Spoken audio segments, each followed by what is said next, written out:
Hi guys, and welcome back to Reality Behind the Chair. I'm your host, Margaret Hatch, also known as the girl who cuts my hair on Instagram.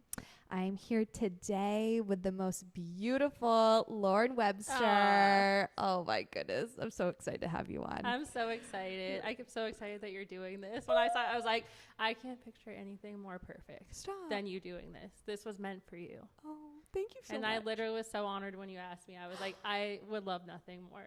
I'm so excited. Lauren, she's a blonding color specialist here in Bath Maine at Maine. We're Bath Maine here too. Bath Maine at Jade Salon Loft, and this is a beautiful space. Thank you. And you can also find her on Instagram, Blondes by Low, at Blondes by Low. Blondes by Low, and the salon is Jade Salon Loft on Instagram as well. So, yeah. No, we'll just plug those in. We'll plug them in. Just to give everybody a little background story. So we worked together for a few years. Quite a while, yeah. And I also cut your hair. And you cut my hair. I won't let anybody else cut my hair ever. So we're gonna get into your origin story here of tell us a little bit about how you got into the hair world. Sure. Let's go back to the beginning. I'm going to try not to trauma dump too much, but I feel like it's an important story to be told. No, I'm here for it. So basically, the first time I was in cosmetology school, my mom was pregnant with me. So when my mom was pregnant with me, she was in hair school. Stop it. So as a fetus, I was in hair school. You were bred for this industry. Yeah, exactly. I was breathing in the fumes even in the womb. So I feel like that may have had something to do with it starting off. I love. My mom didn't end up going on to do hair. She was a stay-at-home mom for a while, and then she went on to open a general store in Harpswell where I grew up. And after she sold that, she was like, that was really stressful. I think I want to do something fun again. So she started managing a salon that was local. And so all through my middle school and my high school years, I was the kid that got off the bus at the salon and was spinning around in the salon chairs and just around that. But it's funny because I spent so much time in a salon, but the thought never crossed my mind that it was something that I wanted to do. At the time, I was really, really into art, and I was drawing all the time. And this was peak TLC reality TV season where Miami Ink, Kat Von D, all the tattoo shows were coming out. And so at the time, I really was dead set that I was going to be a tattoo artist. That's what I wanted to do. I was so dead set from the time I was in maybe 6th grade all the way till I was a senior in high school. And there was actually a tattoo shop that was on the same street as the salon that my mom worked at. So I hung out there all the time. I thought it was so cool. I was the people are cool. The music is cool. This just is unlike anything. This is just going to be, this is what I'm going to do. And I think there was a rebellious side of me too that was this is edgy and I'm going to do this because it's different than from what everyone else wants to do and stuff. And, they're getting to do art and all this stuff. And in retrospect, everyone at the salon was kind of getting to do that in a way too, but I just wasn't seeing it at the time because my eyes weren't open to it, basically. Yeah. So then I turned 18, and the reality of actually getting to become a tattoo artist and get my license became real. And that's when the kind of fantasy kind of bubble popped, because I'd kind of been building up this hype and this fantasy in my head for so long of what it was going to be like. And then when the time actually came that I could do it, the reality wasn't really aligning with the fantasy that I had. I was my back really hurts from being hunched over all day. Yeah. I was I actually don't like blood and needles. Weird. So I was I don't know if this is going to work out. And then I felt really lost because I was I've hyped this up for 8 years of my life. This has been my dream that I wanted to do, and it's not panning out the way that I thought it was going to. So that was really hard for me. And in the interim of all this, I had been waiting tables at a restaurant that I'd been at since I was 16. So I just, after the tattoo thing kind of fell apart, I was just waiting tables. But I was I know this can't be forever for me. So I kind of got to figure something else out. So I dabbled with community college a little bit, and I hated it so much. I was I can't, no, this is not for me. I do not feel I'm there's got to be more to life than this. There's got to be. But in the interim of me dabbling in community college and me working at this restaurant, I ended up meeting this guy that was quite a bit older than me, 8 years or 9 years. And he was as bad as they come, as bad as they come. And I won't get too much into it, but basically, you know, we ended up being together for like 3 years, and it was just really a bad time, bad relationship. And he just kind of led me down this path that was like so dark and so bad that I wasn't sure how I was going to like get out of it again. Like he kind of like struggled with addiction really bad and stuff. And even though that wasn't something that like I was struggling with too, I was kind of chasing him down this path of darkness and just despair and bad places, bad people, bad things. So I was like, how have I gotten to this place? You know what I mean? Yeah. Like I'm just in a really bad place. I'm not going to school anymore. I'm still waiting tables. The structure of waiting tables, eventually I couldn't even really do that anymore because this situation had just getting so bad and so out of hand. So that's when I found myself working at what I'm going to refer to as a shady nightclub. I'm working at this shady nightclub, and I'm just like, how did I, you know, how, because I didn't grow up in I grew up with a really, you know, anyone can end up anywhere, but I grew up with a really nice family, like, you know, and I just couldn't believe that I was like in this bad relationship, working at like these seedy places, like, you know, having like unstable living situation. Like a lot of time him and I were like living out of hotels and stuff like that. And it was just like really bad.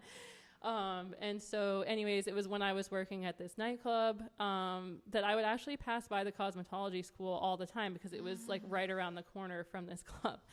And still like, I would like read the sign, but I never really was like, you know, and then a lot of my friends that I met at this work establishment, they were like, you know, can you do my hair and makeup? Can you do my hair and makeup? Can you do my hair and makeup? And so I started kind of doing a lot of that. And I was like, I kind of really like this, like, you know, and I felt like I kind of then like created this reputation in this area where it became like a light in like so much darkness. Like I was like, you know, this is a really dark place full of dark energy, but like just these moments that I get to like come in and like style like the hair and makeup and all that stuff. I was kind of like really into it. I was like, I feel like this is like really cool. And one of my really good friends that was working there was like, you know, you really like, you need to get out of this. Like you need to like, you know, you have something here with this, like you need to take this and like run as fast as you can away from this place. And, you know, I still was kind of like, it just seems so far away because I was just, you know, when you're stuck in like a bad relationship, you're like, how will I possibly, you know what I mean, make all this happen? And then eventually I'm driving down the road one day and I like hear this radio ad from Spontac. And they're like, you know, I know the one. You know the one. I hear the commercial and they're like, you know, come take a tour. And I'm just like, well, I'll go take a tour. What's the worst that can happen? I'm probably not going to do it, but like I should just like explore the idea. And at the time I wasn't even actually thinking hair school. They had advertised on the radio that they had a 200-hour nail tech program. And I was like, they're like, you can do it in 2 months. Like you'll have like a skill. And I was like, maybe I could do that. Cause like the thought of even doing like a 1,500-hour program and like $20,000 and all that was just like, I was like, there's no way. Like I could not do that. No. Yeah. So I went and I took the tour and they're like, we actually like have a scholarship for the nail program. They're like, you probably won't get it because like 5 people out of the whole country get it. It's like, it was called what? It was called the Tippy Hendrickson Beauty Changes Lives Scholarship. Okay. They're like, you probably won't get it. Like, you know, but they're like, you can try. And in my head, I was like, well, and my mom's like, you really should apply for this. Like she knew I was kind of not in the best place. And she was like, you know, really as a mom wanting me to have better for myself. But like, I was just being really resistant to it, honestly, at the time. So I was like, well, I'm going to apply for this scholarship to the nail program and I'm not going to get it. And then this is just going to be a thing of the past. So I apply for it. I send them like my little sob story at the time. And lo and behold, they call me and they're like, you got the scholarship and like we need a picture for, cause they had like a plaque that they gave you, like we need your picture for the plaque. So I was like, I go over to my mom's, I get all dressed up. I'm like, take my picture for this scholarship plaque thing. And next thing I know, they're sending me an OPI nail kit in the mail. And they're like, you know, I just got come chills. on down. Oh my God. So I couldn't say no. I was like, it's 2 months, you know, I got the scholarship. Like I would be crazy to say no, you know? Absolutely. So I end up doing the nail tech program and I was just blown away because I'd always like, you know, I got decent grades in school and stuff like that, but I was never like, ooh, I love this so much. And like when I went to like like a beauty school, I was like, wow, like I was just meeting so many friends and so many people that like I could relate to so much that like just where I was like, wow, like we have such similar interests, and like I just really think this is so cool. And like I felt like my mind was just like opened up to a different style of learning where it was like more hands-on, and like I was really like, you know, feeling like I was like good at what I was doing, and like I was like, this is really cool. So I did that, and like I feel like it was like because I did this that all of a sudden like more light in this dark path started to kind of open, and I was like, wait, I think I see a way out of this. Like I think that I can get out of this, you know. I was like, I think that there's more to life than how I'm living it right now. And like, you know, I've been really disappointed with myself with like some of the decisions that I've made, but I think that I can make some decisions to get myself out of this too. So I got done with the nail tech program, and then it was through there that I had seen, you know, all the girls over in like the hair school side. And I was like, maybe I want to actually do hair, but I was just still kind of like toying with the idea. I tried doing nails a little bit. One of my friends that was in the nail tech program, she opened a salon in the Old Port. Oh my God. And she was like, do you want to come work for me there? And I was like, yeah, totally. But like, again, it would kind of the same thing happen with the tattoo thing where I was like, once I actually started doing it, I was like, I don't like, this is cool, but like, I don't know if I can really see myself like doing this for long. And then I was kind of mad all over it because I was like, this just keeps falling apart. But you know, it kind of, when I got out of that program, it kind of gave me the confidence, like, you know, me and that guy, we eventually finally started parting ways. Like he was out of my life. I met my now husband. So, you know, I was in like a way better place, and I decided, you know, I think I should go to hair school. Like, I think that's what I want to do. So went to hair school, and then it was kind of all the rest is history after that. Still here 10 years later. So, 10 years? Yeah. Wow. Yeah. And let's deep dive into that decade. Yeah, girl. It's been a long one. So like, I love your story. Oh, thank you. I think the thing that I admire most is that you tried everything. I tried it, you know, gave it a try. We took a good honest try. And that's, you know, that's something I've given a lot of clients advice on over the years. If, you know, I've had some younger girls be like, I don't know what I want to do with my life. Like, I don't know. I'm like, the more you try things, you might not end up doing that, but it will push you one way to the other until eventually, you know what I mean? Like I did nails. I was like, I don't want to do that, but I want to do this, you know, and then it's something, eventually it stuck. So it worked out. And like, I think what we were like talking about before, I was telling Margaret, we were chatting before a little bit and just about, I was like, I think you're too young for this, but like, do you remember Candy Johnson? She's like, no, I don't remember that. I know. Candy Johnson was like peak YouTube makeup. She was like a pioneer of YouTube makeup at the time. And I used to watch her a lot. And I remember her telling her story and just really keeping it real and talking at the end about how like there's been this slingshot effect in her life where sometimes when you feel like you're being like pulled so far back from like where you want to be and like a good place in your dreams that you're actually being like propelled forward into like the best thing. And I think that's truly has become so true for me because if I had not been pulled back so far into like, you know, that type of a thing, then I don't think that I would have ended up where I am now. So sometimes I think, you know, even though we end up in some unfavorable things, you know, you don't know where like life has a plan for you, you know what I mean? And you just kind of, not saying make bad decisions to get to that good plan, but if it happens, you never know. You never know. You never know. Life it could has a help plan. you go into that into the direction that you're meant to go into. I'm getting like teary-eyed just thinking about it because Margaret. like it's like I don't mean to make you uncomfortable. I'm a weeper also, everybody. I am too. Like I have become more so since I've been in my 30s too. Like I used to kind of like bottle it in, but I feel like now like I'm more open to like, I mean, like I can't even open Instagram in the morning because I'm like, oh my God, like that, you know what I mean? Like I get emotional. We all know I'm a crazy cat lady. So if I see anything with a cat, I just immediately switch it off because I was like, I can't be in this mental place today. Not at, you know, Not the crack again. of dawn. Yeah. And I was telling Margaret too, like, this is the first time I've actually told like my story to anyone. So, you know, I feel like, you know, you've always been a safe space for me. And I feel like, you know, if it helps anybody else know that, you know, they can get through hard things and come out on the other side, then I'm willing to just be real and tell it like it is. No.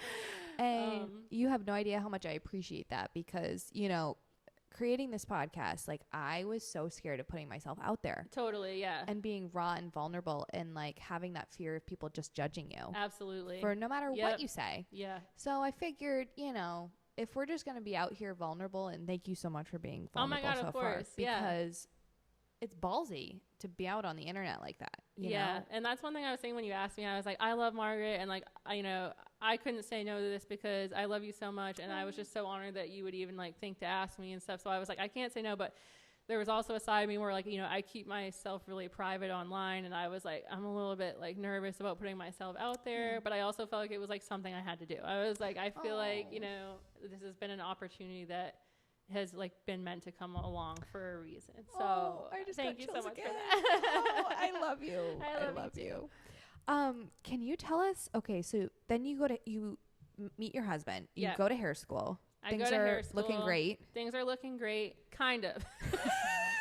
There's a theme in my life of like me having a fantasy of things and them not really like matching up to that once I actually do them. So like when I got to hair school, I was like, I actually hate doing hair. Like this kind of sucks. Like, and I thought to myself, I'm like, do I want to be a makeup artist instead? So like the whole trajectory through hair school, I had kind of made up my mind that I was like, you know, but again, in hair school, as you know, like we're not really doing things that are setting our soul on fire at that time. No. I'm rolling a lot of perms. I'm doing a lot of uniform cuts, and I'm like, I don't know, like this is not what I thought it was going to be like. I mean, I still liked it, you know, but I was like, I think I can do something with this license, but I don't know if I want it to be hair. So I had this like, again, like maybe makeup, and this was also like peak 2016, like YouTube, like Jaclyn Hill, like all that. It's like everyone wanted to be like a beauty YouTuber, all that type of thing. So I was like, maybe that's what I want to do.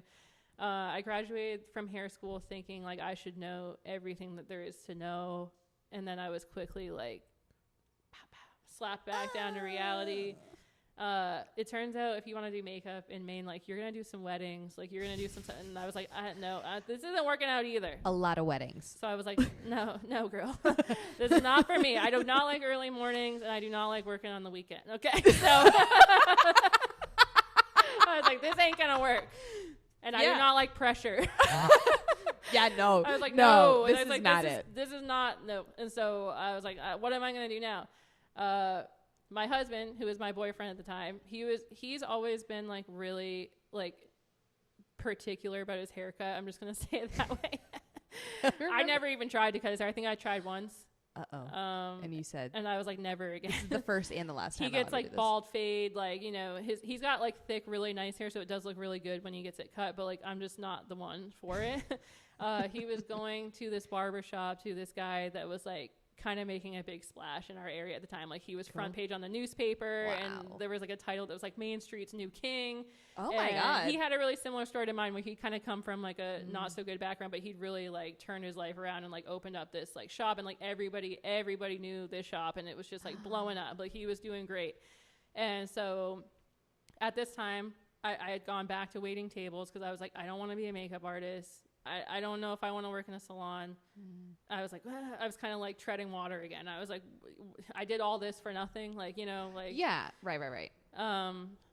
So I started kind of just randomly. I wasn't like planning it to be that way, but there had been a couple times that I had gone with Sean to get his haircut, and his barber was kind of like, I thought you were in hair school. Like, why aren't you doing hair? And I was like, that's a really good question. I was like, I don't know. And he was like, well, why don't you come work at my shop, and, you know, like, I'll kind of take you under my wing, and, you know, like I'll teach you what I have to share. And, you know, he was really successful at the time, and he was like super talented, like a super talented barber. So I was like, I don't have anything else going on at the moment. Like, what's the worst that can happen? Like, I'll just try it, you know? Yeah.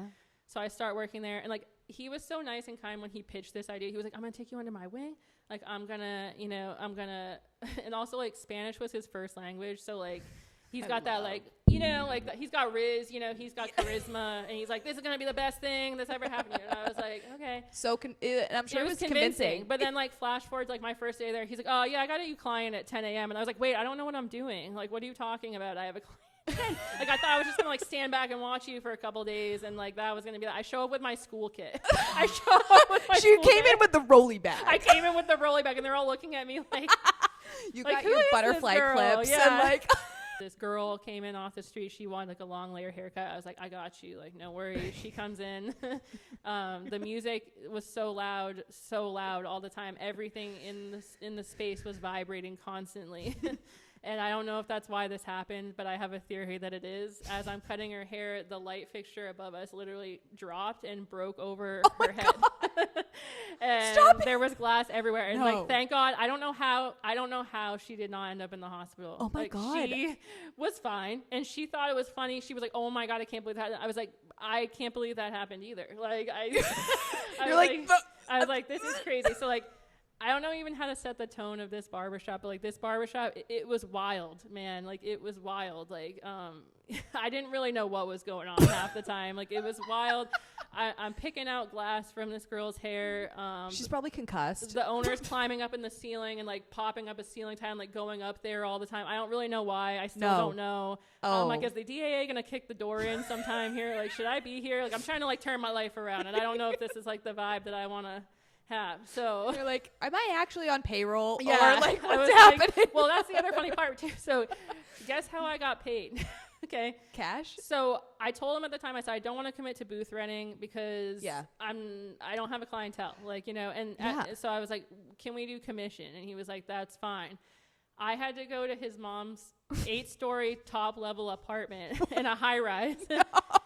To get paid. And she was the nicest lady though, and she would always have like a big pot of like something. She'd be like, sit down, eat. But like, you know, when you just want to like get your money and go, I'm like, I love you. I was like, you're so nice, but like I need a quicker system. It's like I don't have time to like have a 3-hour meal every time I like need my paycheck. This is not direct deposit. It was not direct deposit. It was the opposite of that. So I was like, and I was lucky to be making $100 a day. Like it was bad. Like, you know, and like I would feel bad because a lot of the time, like he had a bunch of kids, like the owner, and like he just had a lot going on. Super nice guy, but had a lot going on. And you know, I was telling you before too, like you know, you can learn something from everyone. Yes, I learned. I did not want to be a barber. I was pretty sure. But I did learn from him a lot of stuff. You know, the first lesson he ever taught me was how to put a cape on somebody. He was like, if you don't snap that cape and act confident, they're not going to be confident the whole rest of the time. He was like, when you set the tone is when you snap that cape on. Whoa. And like, you better do it with authority and like you mean business, or like they're not going to have faith in you and you're not going to have faith in you. And he was like, you know, he's like, you got to fake it till you make it, and you can't be acting nervous and you can't be doing that. So like we had like a solid like day where like I just like practiced like snapping the cape on, you know. That is so true though. You know, it's so and I true. Still to this day I think about that. Like, you know, you snap the cape I try not to like be fumbly with it. You know what I mean? Yeah. I'm like, you know, I got you. Like, you're in good hands. Let me snap that cape. He did it with such authority. Like I was like, he was cool. Like he was a cool guy. Like he was. Yeah, so I did walk away with it with some things, but I was there for almost a year, and then I remember I know. I don't. So you got paid from this woman, yeah, working, snapping the cape, and it got to the point. It got to the point where I was so unconfident cutting hair, and I was not getting any better. That I was like, "Do you need help, like answering the phones or something?" Because like, I don't think I want. Like, I was afraid of clients. Like, clients would come in, and I would like want to run down the road. Like, I remember someone called because it was actually. He had this innovative idea where it was half barbershop on one side and it was half like a salon on the other side. So there was girls working on one side doing women's hair and barbers on the other side. And you were on the barber side? Yep. And he set it up that way because initially his wife was a hairdresser, so they were going to like own this together. Okay. And then when they started having more kids, she kind of stepped away from it. I can't do this. She was like, no. So it was an experience. I was afraid of clients. I was like, you know, I don't know what to do now. And then I remember it was like around Thanksgiving, like the shop was going to be closing for like a week. And I had just packed up all my stuff into my school kit. And I was like, I'm just going to like take this home and like clean it over the weekend. He was like, you're not coming back, are you? I was like, no. He knew. He could read the energy. He was like, you're done. Like, I was like, I am done. Like, happy Thanksgiving. Yeah, exactly. I was like, well wishes to you and your family. Like, I'm never coming back. Like, thank you for the opportunity. Like, going with my rolly bag. I can just see the image of you, like, because let's be honest here. The Spa Tech rolly bag is iconic. You do not. It's an experience, and if you don't have it, I don't trust you. You know what I mean? Like, it's like you haven't been through it. Exactly. And so there was that. You're riding off into the sunset with your kit, and you're saying Gotta go. We would have like shop meetings there, and it's like so funny to me this day, especially considering like where I ended up after, how our meetings were at that salon so different. Like the salons, like, there would be like people like asleep on the couch with like sunglasses on during these meetings. Oh my God. Like completely out. The girl who was like kind of in charge of the salon side, she was like, don't bring any food. Like, I'm gonna like, I got you guys. Like, I'm gonna like bring breakfast and like all that. Like, she shows up with a bowl of hard boiled eggs, and she's like passing them out, and we're all just sitting there like peeling our hard boiled eggs, and like people are asleep on the floor and the couch and stuff. So I was like, I don't know if like this is really where I should be. Like, I think I need more structure than this, but like I don't really know, you know. But I was afraid of structure too. Like, but I just knew somehow that if I was gonna do this, I needed to go all the way. You know what I mean? I was like, you want to go big or go home. This wasn't the vision. It wasn't the vision. But you were on the path. But I was on the path. Yeah. You were on the path. So then it was like after Thanksgiving hit, it was like my mom's birthday in December. I really wanted to take her to like the nicest place to get her hair done, because like I love my mom. She's everything to me. She's amazing. She's an amazing woman. And I was like, I really want you to get your hair done. I was like, I could not do it, but I will take you somewhere that's like really nice, and I want to do that. So I ended up like doing a little research, and I had known about our former salon that we had been at in Portland, because they used to come to the school and do presentations and stuff like that. But at the time I was like, this would not like be a good fit for me. I was like, I don't see this as being like the place I'm at for whatever reason, you know? And I ended up bringing her there to the top colorist, and like remember how we had like the color table with no mirrors? Like it was just a day where like some of the seats were empty. So, and I think my mom knew what she was doing, really, because she was like, can my daughter come back and just like sit with us while I get my hair done? I didn't want to like be that person, but like, you know, the colorist was like, that's totally fine. Like, come on back. And then like we get chatting, and I was like, you know, I just left the place that I'm at. Like, I have my license. I'm just not sure what I do. And she's like, well, I actually like, I need an assistant. Like, because in 2 months, the one that I have now is going to be like moving on to the floor. So I was like, I don't know why, like, and like, it was the experience of walking into a high-end salon for the first time that really was like, this is like where I want to be. Like, if I want to do this, I want to like you said, go big or go home. Like, I think that like, I really want to get into like luxury hair, you know. I was like, I don't want to just be, there's nothing against that. So I hope that doesn't come out the wrong way. Like, there's a seat for every bicycle. Yes. But I was like, I want to be like a big city luxury hairstylist. Like, I like, that is like now my dream, you know. Like, kind of just like, I had that moment when I went in there that day of just like the big fancy lights and the beautiful salon and like all the fancy products, and I was like, this is like great. It was intimidating, but I also was like, this is great, you know. So sure enough, 2 months later I started and was miserable every day, because being an assistant can suck a lot of the time. I was not making any money. I had to pay for parking. You know, that training program, like we both experienced it in different ways. But different time periods. It's no joke. It's no joke. It's a commitment. It is, yes. Not that you're signing your life away, but you are. But you signed a lot. It's a commitment. It's a commitment. It was a lot of staying after. It was a lot of like of just being the low man on the totem pole. We were bottom of the barrel. We were bottom of the barrel. And like, if for anybody who's not in the industry who doesn't know what we're talking about, you're answering the phones, you're sweeping hair, you're folding all the laundry, you're making sure every customer, you're going to get hi-fi donuts, you're making the coffee, you're also shampooing, blow drying, trying to pay attention and learn something. You're walking dogs. You're paying parking meters for clients. Running out trying to find their car with the key. You're like, where is it? Yeah. Like there's a picture Brooke took of me when Snapchat was like, I feel like a lot bigger than it is now. There's a picture of me that was posted on Snapchat. I'm sleeping in the dirty laundry bin because after a Saturday shift, I was so tired. Oh, it was like, I've never worked harder in my entire life during that period. Yeah. And we also, like, I was wearing heels. Yeah. What? Because it was like, that was the vibe. Like, if you were like frumpy, like you stood out because everyone else was like so polished and fancy. And the clientele was polished and fancy. And it was just, you had to keep up. So it's a little exhausting, but just to paint the picture of what this I've never been so tired. I cried and called my mom like all the time, and I was like, I don't know if I can do this. This is like, I don't know. My poor mom, she's always just like trying to be my cheerleader in the back. I remember she was like, if you get through this assistant program, I will pay for your parking while you're in it. She's like, and I will pack your lunch every day. Oh my God. You're like, that sounds a lot better. And so I was like, okay, Mom. stop by her house every day with her packed lunch I would get, and she would put $12 in the front of my lunchbox for parking. Because that was when the big parking lot before they put the condos up. So it was $12 for the day. So that was the cheapest I could find. Yeah. And thank God that she did that, because I think honestly, like, I don't know if I would have been able to survive. Like, at that point, I'm on my own. Like, you know, Sean and I have our own place together, you know, like we're both coming up in the world, and like, I'm just so grateful that she, you know, helped me out with that opportunity. Cause like, as much as like, you know, I worked hard for it, like, you know, her and Sean really helped me get through it a lot too. And it was hard.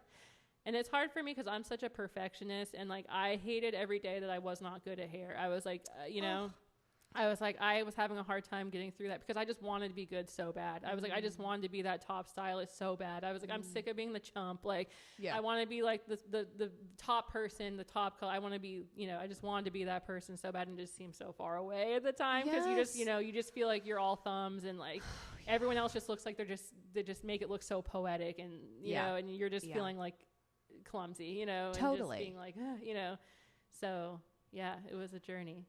Such a journey.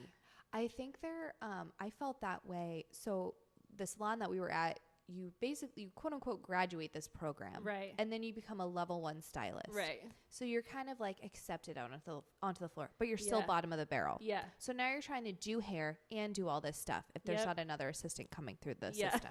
They're like, it's actually going to last longer than that, but we're not going to tell you. And I feel like you have a hard time, like, when you're working with your mentor all the time, like, it becomes hard to disengage, because like, you kind of always feel like you're the person they're looking for with like, I need this, or you're like the dental assistant when 100%. like during like a root canal or whatever, of like, oh, I got the comb, you need this brush, I already knew what you were gonna say, I'm turning the flat iron on or whatever. You know, just like random stuff like that. But there's that lull in between there, and I feel like that's where I experienced that. Was like, I'm gonna be stuck in this in between. Absolutely. Forever. Yep. And you have like a lot of downtime because you still don't have like a full clientele yet and stuff. Yeah. But I will say, I feel like you like really beat the streets when we worked together. Like, I was like always really impressed with like how aggressive you were with getting a clientele. Not like aggressive, maybe not the word, but like ambitious. Like, you were like, I'm going to have a full book, and like, I'm not going to let anything stop me. And I was like, that's really awesome. Like, at the time, like, I was still getting like mega stressed every time I did someone's hair. So I was like, if I have like one person a day, like, that's emotionally viable for me. Totally. Like, you know what I mean? Yeah. Like, and so I was like, I was trying to get a clientele, but I wasn't super aggressive about it, because I was like, I was taking it slow, you know? I think that's also, I think everyone has their own approach to the beginning of their career. And it's exhausting no matter what avenue you go down. It's sleepless nights. Yep. It's a lot of like rent-free space in your brain. Yeah. But no matter what you do, the whole time we're behind the chair in the beginning, we just really want to produce really good hair. Especially when you're around so much of like people who are so good at it. You're like, I just want to be that good at it too. You know? Yeah. And I remember watching you, and you, I feel like we're so ahead of the time. Like, no, you were so ahead of the time. I remember you were like, I felt like there was a pivot. I feel like, you know, there was a lot of balayage that was being done at the salon. Not a ton of foiling, I remember, from the very beginning. Yeah. But that was kind of the trend at the time. It was like, I feel like their whole embodiment was like, we're like a French salon, style salon. And like French, you know, balayage means to sweep in French. And like, they were known for balayage. So, yeah. So when I felt like you were then foiling and doing platinum. Yeah. Like stunning, beautiful. Oh, exactly what the people wanted. But you were doing it in a different way. And I remember watching you. She's applying bleach on wet hair at a shampoo bowl. Like, what do you call that application when you do the root of like, I forget the name of it. Like a bleach and tone? Bleach and tone. Yeah. Thank you. Yeah. You were doing that at the ball. Yeah. Can you touch on that? Because just like a bit, just so that for those in the industry, it was so, like, I remember seeing you and I was like, my jaw dropped. I was like, what is she doing? But in the best way, like, oh my gosh, I would have never thought of that. I wasn't even doing color, but I knew that was something that was the future. I think I think that I got a really good opportunity to explore different techniques because our front desk girl at the time and I kind of became friends, and she had platinum hair and she had kind of been going around to different colors that were there getting root retouches, but again, none of them were really doing a lot of bleach and tones. Like they weren't doing any bleach and tones. They were doing, so they had tried to do it with like high lift color and things like that. It just wasn't panning out.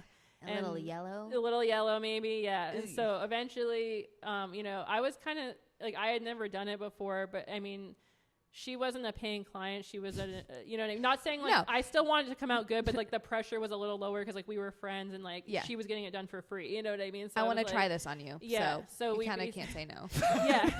We can't say no. So I started. Not really, but you know what I mean. I took over her bleach and tones and I tried a lot of different things. And what I really came down to was like low and slow, like, you know, start out, you know, if you know, do the 10 volume and let it sit for, you know, 45 minutes basically was like the time I was doing at the time, rather than putting like 20 and letting it sit for, like, you know, because it just wasn't like getting to where it needed to go before it had to be rinsed off, like drying out, like their scalp was getting irritated, like things like that.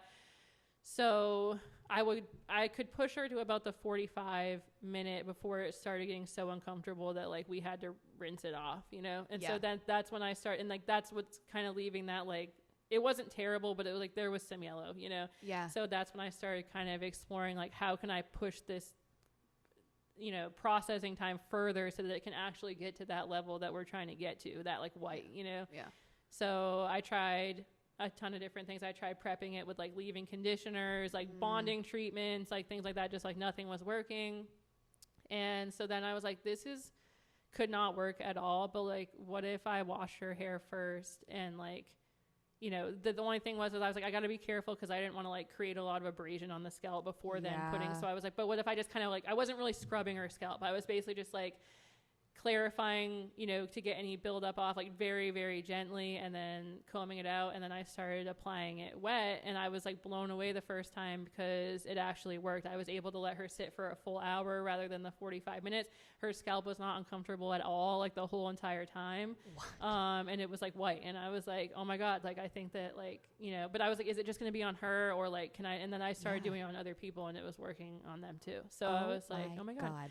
And I really didn't plan on becoming a blonding specialist. Like I was kind of into everything color wise at that time, but you know, she had a pretty good social media following and was like pretty, you know, popular in that area, you know, so when she started posting photos of her hair, like that's when people started kind of seeking me out for that. They're like, you know, I always want like that white, you know, Playboy bunny hair, you know, and like no one can do it. Like, can you do it? So like, I didn't really think it was going to turn out that way, but it kind of, because of that trajectory, it kind of ended up that way. Oh my God. And and I still do it that way to this day.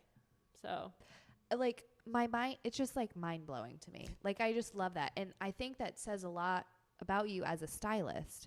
And like, now we were chatting a little bit about like what the pivot of your niche. So that kind of felt like a pivot. Absolutely. You were specialized in color, but I'm going to even go further and be like, this is going to be what people come to see me for. Totally. And it's different techniques than what you see. Yeah. It's me taking time with you, and you're going to get what you pay for. Absolutely. And that's one thing that I feel like, you know, when I first started working at that salon, as you know, we were run by a consulting company. They gave us very strict times on like how long you should be taking on this client. Yeah. And I pushed and I pushed and I pushed. And I said, I can create this product, but I need more time than what you're giving me. And eventually they caved and they were like, you know what? Like, okay. Yeah. And that made me feel good because I was like, I feel like I paved the way for other people coming here to be successful, you really know, did. And like the person that, you know, was my mentor who I had assisted was kind of stuck in her ways a little bit as far as like, you know, this timing works.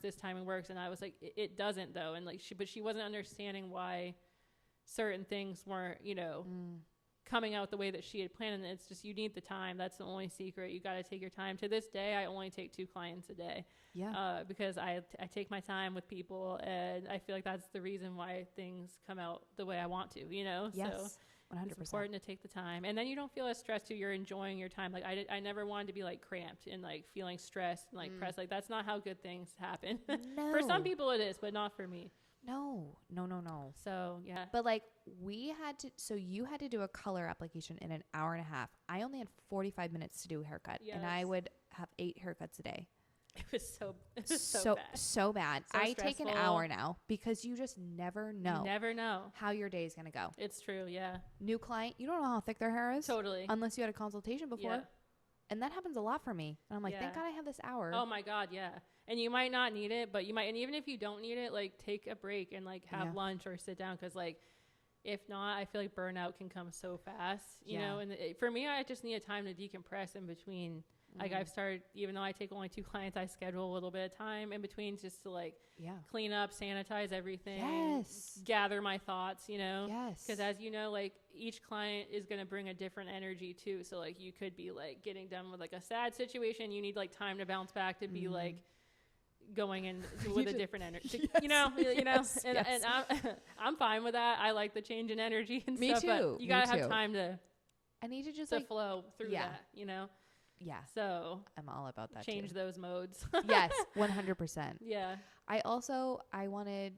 We didn't chat about this, but it's coming to mind. I remember somebody told me like the starving hairstylist is the most successful one. Yeah. And I remember not taking care of myself. Oh, yeah. It's so toxic. Not eating. Only drinking coffee. Yeah. Energy drinks. Yeah. Not drinking water. Not going to the bathroom. Yeah. I didn't pee for like 6 to 8 hours. Totally. And it's harder. Every day. It is harder for you guys because as cutting specialists, there's no downtime. Like I will say, at least with color, like there's processing time. Like you can, but like when you're a former assistant, like you don't really get any downtime because they're like, oh, like can you actually come shampoo this person or come, you know, do this whatever. And so you're just like, okay, like, you know, so it's like, you don't really, there was really no downtime in the beginning of our career at that particular salon, which I think was good for me at the time. I don't know if it was for you. I mean, it made us who we are today. You know, it gave me grit. Total. That's what I'm saying. Like we went through a gritty experience and we're richer for the experience. Yeah. Because you know what? It gives me gratitude in today. Totally. To like be able to do things the pace that you want. Exactly. And the way that you want. Yeah. I feel that 100%. Exactly. So now you're into lived-in blondes. Can we just touch a little bit about, you know, your clientele and what you recommend for people? Yeah, absolutely. We talked a little bit about that part of your day. For sure. I feel like, I mean, I think I'm not the only one. I've noticed there's like a theme of like a lot of people going to more lived in colors. And I think a lot of it is like, you know, I hate to be like the pandemic because like everyone blames everything on that. But I feel like a lot of it did have to do with that. Like people actually got the chance to grow out their hair enough to realize like, I actually like don't hate it. Some of them. Some of them were like, bleach my roots right now the second you get in. But some of them were like, I actually don't hate it, you know? And like that kind of gave me a window to be like, you know, let's try something else and stuff. And, you know, I love doing lived in color. I think that it looks the best on people. But as I was talking to you about earlier, like I'm a big believer too, in like the eye is in the beauty of the holder. So like if someone if someone really feels their most confident platinum or with black hair or whatever it is, like I might not 100% agree with that, but I don't need to, you know what I mean? Like, if that's really what they're set against, like I may have my suggestions and there might be something so far out of the realm of what I agree with that I might just recommend them to someone else. But I try my best to work with people's vision and what's going to make them feel good. Can we go into Dom Dom? Totally. Yeah. Life-changing experience. I just love how you have taken education to a whole new level. This year has been behind the chair. The year of education. It started back in 2023 when I got an opportunity to go see Linson, who like, if you know me, like I am Linson's #1 fan. Like if anyone is, it's me. Okay. I love Linson. I love the hair that he does. Going to his class was just like really just out of this world. Like it just broke because we had gotten a lot of education. I'm not going to say that we didn't at our other salon, but nothing like that. We had a lot of in-house education where people would come to us, and that was really cool. But getting the opportunity to like travel to other places and like see other big salons and like get that, like, you know, just, it was crazy. I mean, there was 200 people there at that first Linson class. Like everyone was just like starstruck, so hyped. And it, like the energy was just like contagious. It was just so exciting and so unlike any other class that I ever taken. And I just was like, after I just was like so wide eyed and like also like really just so, blown away by him, not only as like a stylist, but like as a person. Like he was just like so humble and kind, and like just, you know, it just really blew my expectations of what a class like that was going to be like, you know? So after that, it kind of like turned something in me where I was like, I love taking classes like this. They make me feel so inspired and so like, you know, so great after. And like, there's just nothing like it. If you're in this industry and you love this industry, like taking classes like that is just such a game changer. Like, you know, burnout, like we talked about, can come so real. And that's one way that I avoid it, is I take classes and invest in classes that I'm excited to go to. So honestly, it changes your mood showing up to work. It does does change your mood. Like you feel so like, a lot of my clients, like this past time, I'd like just been coming back from Boston from the Dom class. They're like, why didn't you take a day in between? I was like, because I'm excited to get back behind the chair, and like this just gives me new life. And being that I started dabbling with cutting hair this past year, and that, you know, I feel like even as a colorist, it's important to understand cutting techniques. So I was like, I love that. I love Dom. I love his cutting style. Like I'm just gonna go. And it was like out of this world good. Like same great experience, such a humble, kind, like talented person. He's so chill. He was so chill. He was so nice. Like his dog came and sat on my lap, and I was like, this is a dream come true. I was like, I'm actually gonna leave. So I'm gonna take your dog and I'm running. Like me and Gus are out of here. So like it was cool. Like it was just it was really awesome. Like for those who don't know who these people are, these are like, if we were talking about like A-list celebs. Totally. They're like the A-list of our They're A-list of our industry. They've been around forever. They have their own lines of whatever, tools, etc. And they supply education for stylists. And like when you said 200 people, I'm like, holy crap. I've never been in a class with 200 people before, but I believe it with these people because they're so reputable. It was crazy. And you know, at the beginning of the summer, I got a great opportunity with Linson again and with Jay Edwards. The girls from the salon and Alex from your salon, we made a trip down to Connecticut to go see them at the Network Salon, which, you know, owned by Gianna Bianca. I hope I'm saying her name right. I think I am. So just going to that salon, I've dreamed of going to that salon, taking a class there by two people like that. I was like, okay, Linson alone, I would have gone. Like Jay Edwards alone, I would have gone. Like them, like, how is this a real thing that's happening? And we go. Episode. And it was such a one-on-one class. It was a small class. It was a really small class. There was like 20 of us, and it was like I was like, this is insane. Like, you know, that so like one-on-one, and like that we were able to actually like have conversations with them. Like we were all like in the front row, and it was like so cool. So I feel like I've gotten really lucky this year with education. Like every class I've taken some classes where I'm like, that was not what I was hoping it would be, you know? Sure. Or they end up being more of like a brand sale. Like we want you to use it. And it just, none of them were like that. They were all really cool. Can I tell you, I've walked out on a class like that. Me too. Cause you just get to a point where like, you know, that like, I'm not buying the $1,000 shares. No. I'm sorry. I'm not. And I don't like them. Totally. You're like, you're not selling me. And that's the classes I hate, when they're just trying to sell you on something. Like, and I find like people talk a lot of, you know, smack about like influencers with their classes and stuff. And I can agree to a certain point. Like, are they expensive? Yeah. Like, are they whatever? But most of the time, if you're taking independent education classes, like Linson doesn't work for anyone. Like he has his own, like, you know, Dom doesn't work for anyone. He has his own.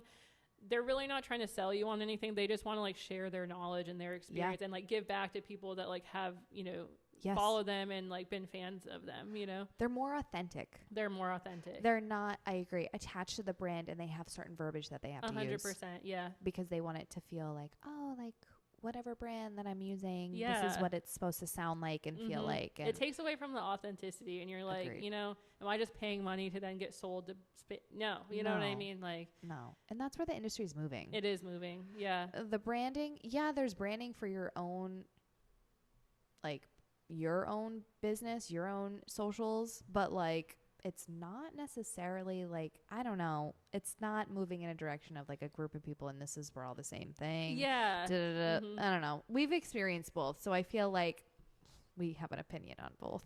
I took a class from Hair by Lexi. I was like the oldest person there.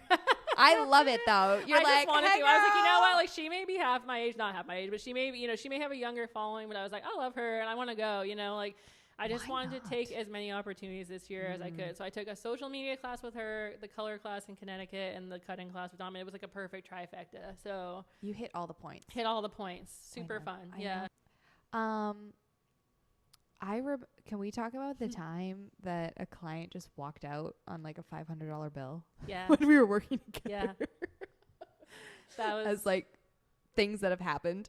totally. Yeah. It was weird because like the tone, I didn't see it coming. I was doing the color the whole time.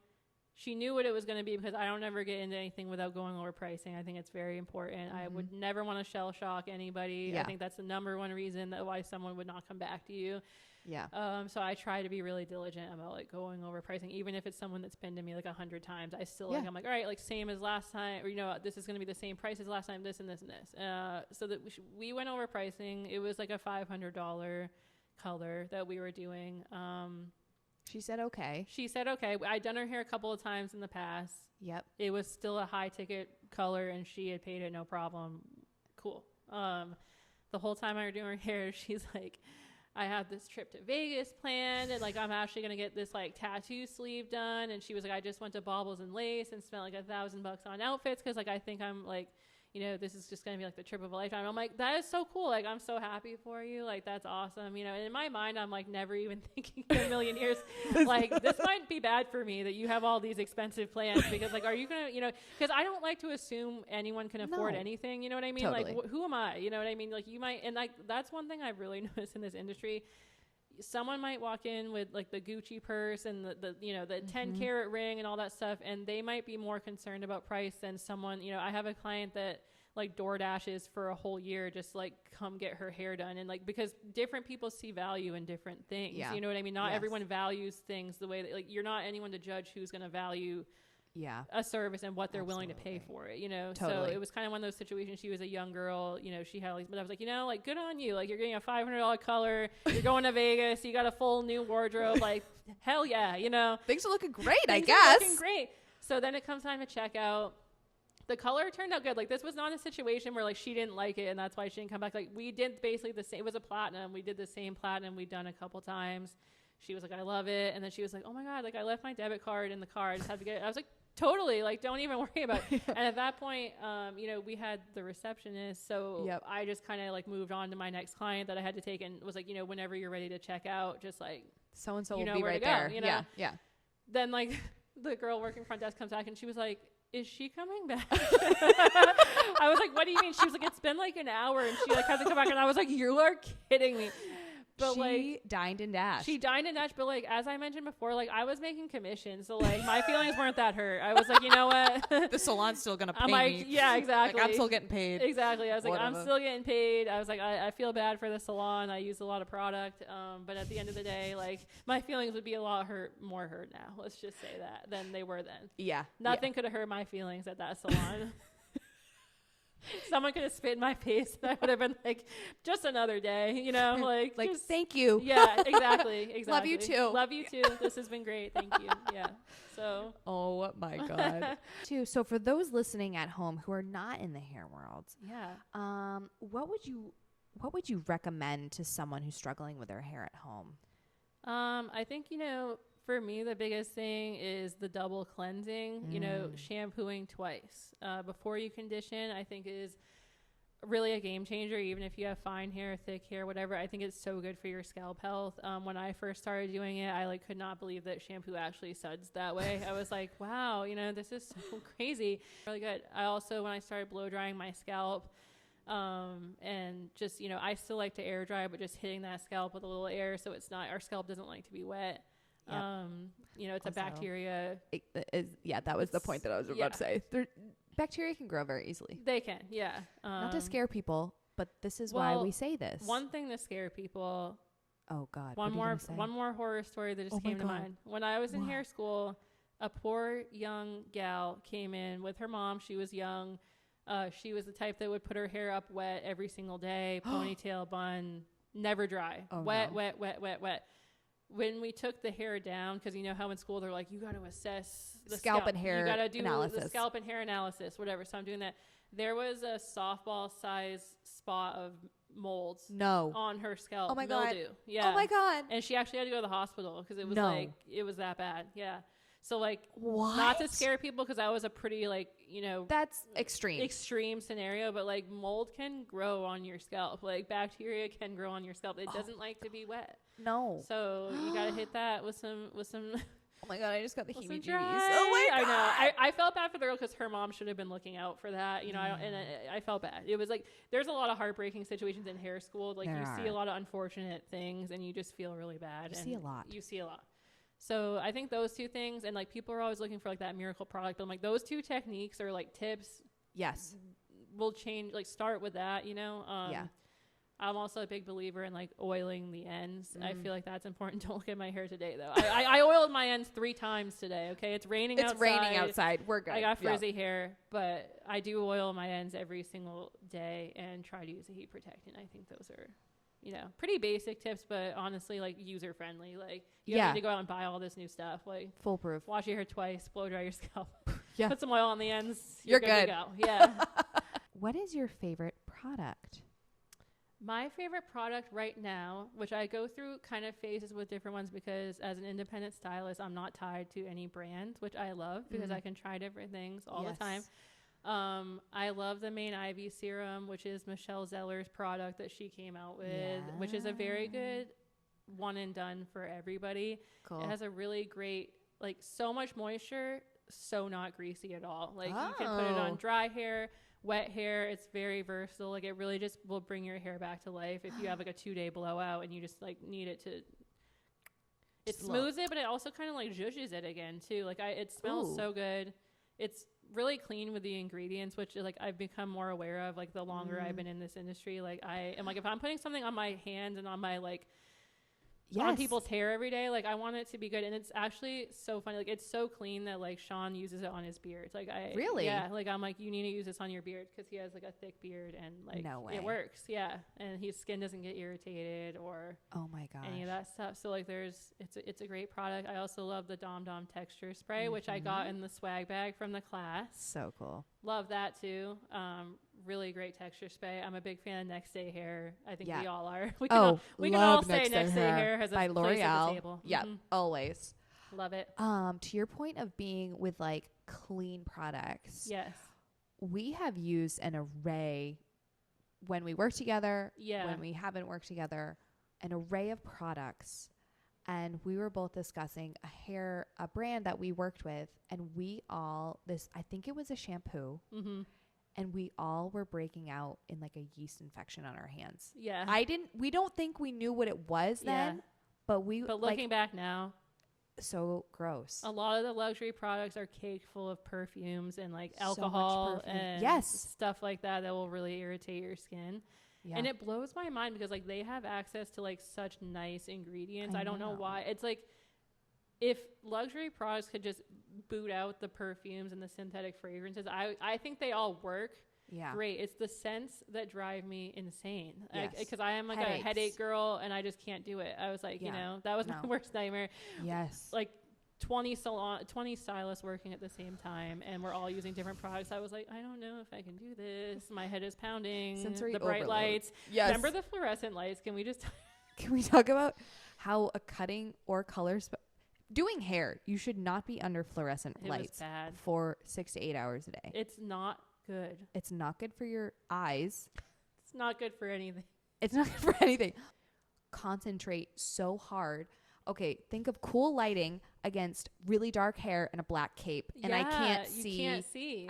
I couldn't see the differentiation of the hair to the cape. So I had to like spin the chair in different areas so that I could take them outside. Literally, I'm like, can I just cut your hair here? Because like I couldn't cut hair. Yeah. It was really, really hard to do that. The fluorescent light, no go.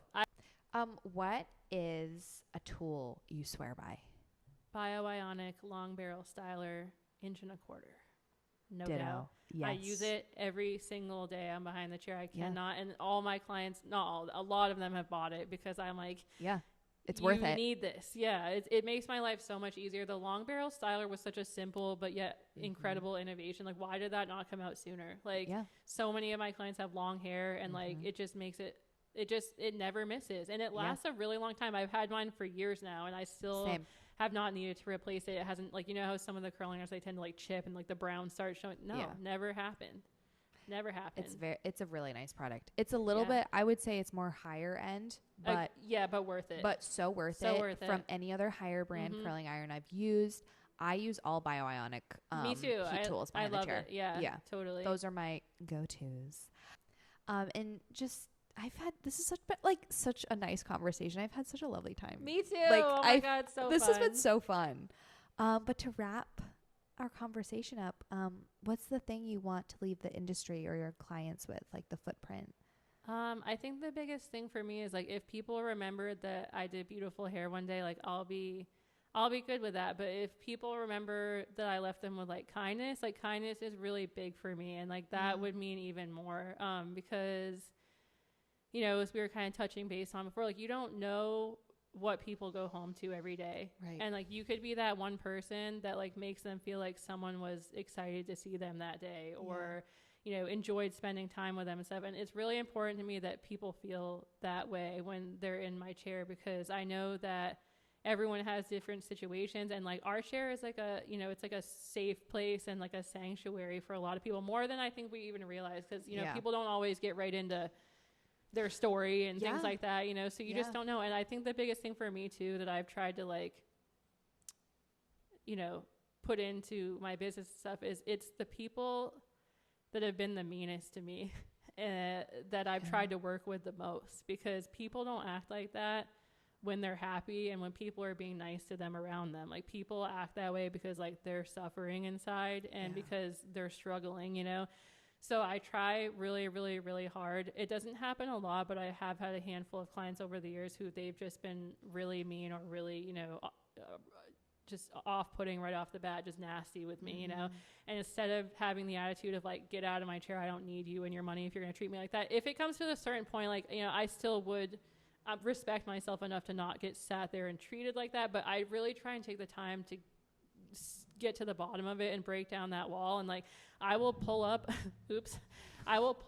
another chair and like sit eye level with them rather than like standing and talking to them through the mirror. And I'll be like, you know, like what's going on, you know, cause I feel like this is maybe a little bit more than just like the hair, you know, and 9 times out of 10, they break down and they're like, you know, I'm going through a really bad breakup, or, you know, like my family member just passed away, or, you know, like I'm in school and everybody's bullying me, you know, things like that. So it's like 9 times out of 10, like, you know, you might be the only person to care enough to be like, what's actually really going on? Because like, it's not normal to act this way, you know? And like, I think we have a really good and like those people that have been the meanest to me, whose wall I've broken down, have been people that have been the most loyal to me, like throughout my career, because like, it's been a unique experience where someone just didn't tell them to like get out, you know what I mean? Totally. Or, you know, like someone actually sat down and like humanized them and said like, you know, I try and meet people with kindness, even if they don't meet me with kindness, because I feel like the world needs more of that. And I have my days where like I come in like a bad mood, like I'm not like, ooh, like I'm in kindness all the time, but it's like I sometimes, you know, I'm not going to show when that I'm in a bad mood to people in my chair. I'm going to like put on that positive energy. And by the end of the appointment, I'm in that headspace. You know what I mean? Like I might not always feel it right off the bat, but by the end, like it's like, it helps me too, because it's like, you know, I might feel one way when I come in and I feel totally like I'm walking on sunshine by the end, because you know, it just pulls me out of my own headspaces that I get in sometimes. So absolutely, I would just like to leave people with kindness and, you know, feed positive energy, and, you know, so that they can pass it along, and maybe it can be a domino effect. And totally, you know, I think that's most important to me, more than just the beautiful hair, which comes and goes. It's important too, but I think more than anything, it's just important to connect with people and, you know, give them kindness and make their day. We're day makers in what we do, you know? So totally. You are such a wonderful stylist. Margaret, I feel like you are too. And like, honestly, when I recommend you to clients, because like we still share a lot of clients, clients, like not only will I tell them like no one else cuts my hair and no one else ever will cut my hair, but not just that, I'm like, you will not only get the best haircut of your life, I'm like, but you will just like, your energy I just love so much. Like I feel like you really like are so kind and so positive, and like just spending an hour with you and people agree, like when they come back, they're like, I love Margaret so much. Like, I was having a bad day, and like, she's just such a ray of sunshine, like a ray of light. And you don't see that all the time, And so I recognize that in you. And I feel like that's like why we are friends and get along so well, because like we just try and like give people that energy that, that they deserve. Oh, wait, I love it. Oop, whoops. Sound effects, not paid actor. Sorry. No, I just love you so much. I love you too. This has been such a great episode. So fun. I'm so glad that you came out here. Oh, me too. Beautiful salon. I guess Thank you. that segues into our last bit here to close out. Again, we're here at Jade Salon Loft in Bath, Maine. I'm with Lauren Webster, a blonding specialist. You can find her on Instagram at Blondes by Lo. And feel free to message us on Instagram. Absolutely. DMs are always open. And thank you again for coming. Thank you for having me. Of course. And I just wanted to let everyone know, as always, be good to yourself. Absolutely. Bye. Guys.